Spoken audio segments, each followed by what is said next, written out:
Il consiste à pouvoir rendre accessible aux parents l'expertise et l'accompagnement des professionnels de l'Institut avec un remboursement des parcours, de 2 parcours, un parcours autour des 1000 premiers jours et un parcours pour les enfants âgés de 3 à 5 ans, ouvrant aux familles la possibilité de venir à l'Institut et d'être accompagnés par nos professionnels.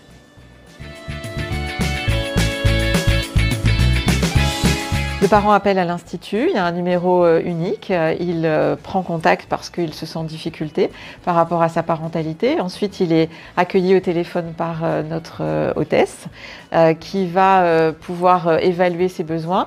Et ensuite, il va être accueilli par un des professionnels de l'Institut sur un temps de consultation, d'évaluation de ses difficultés, qui est déjà un temps aussi d'accompagnement. Et à l'issue de cette évaluation, il va rentrer dans un parcours qui se décline en 3 à 5 consultations proposées par l'ensemble de nos professionnels en fonction des besoins. Ça peut être le psychomotricien, ça peut être la psychologue, ça peut être le pédopsychiatre, ça peut être la sage-femme. Et on construit un parcours personnalisé en fonction des familles.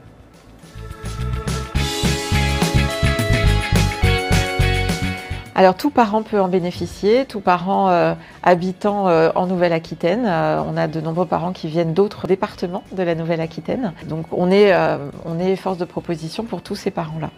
Les perspectives, c'est l'ouverture d'autres sites pour couvrir le territoire et mailler le territoire de manière plus large et permettre aux familles de pouvoir être accompagnées par nos équipes. Donc on a un projet dans le 64 et puis on a des bébés instituts, comme je les appelle, partout en France qui commencent à pousser, à se développer.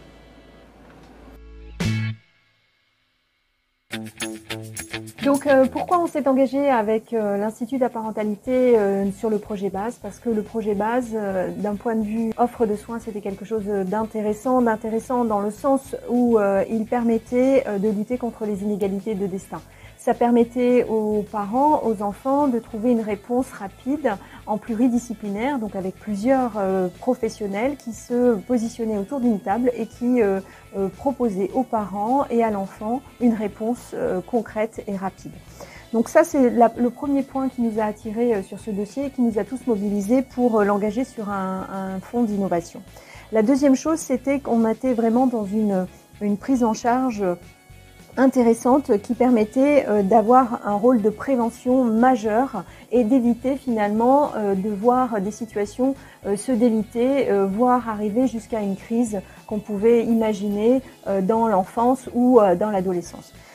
Clairement, le projet était aussi intéressant parce qu'on voyait on avait des freins économiques importants, c'est-à-dire que le reste à charge était pour les familles conséquent. Et c'est ce qu'on ne voulait pas. On voulait vraiment là aussi pour nous du coup lutter contre les inégalités d'accès et c'est pour ça qu'on l'a engagé dans le fonds d'innovation article 51.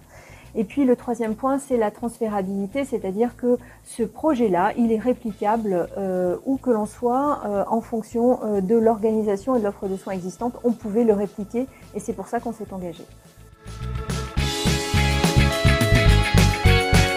Dans le cadre de l'article 51, on est dans un processus d'innovation. Donc le maître mot de ce dispositif, c'est la co-construction. Donc qui dit co-construction dit qu'il nous faut du temps. Et donc on est vraiment dans une approche collaborative avec les professionnels de santé. Donc on a un problème qui est bien identifié, on a des ressources et des professionnels de santé formés, on a un réseau de partenaires construit. Et du coup, notre objectif, c'est comment on va mettre en musique tout ça pour répondre à ce problème et proposer une offre adéquate.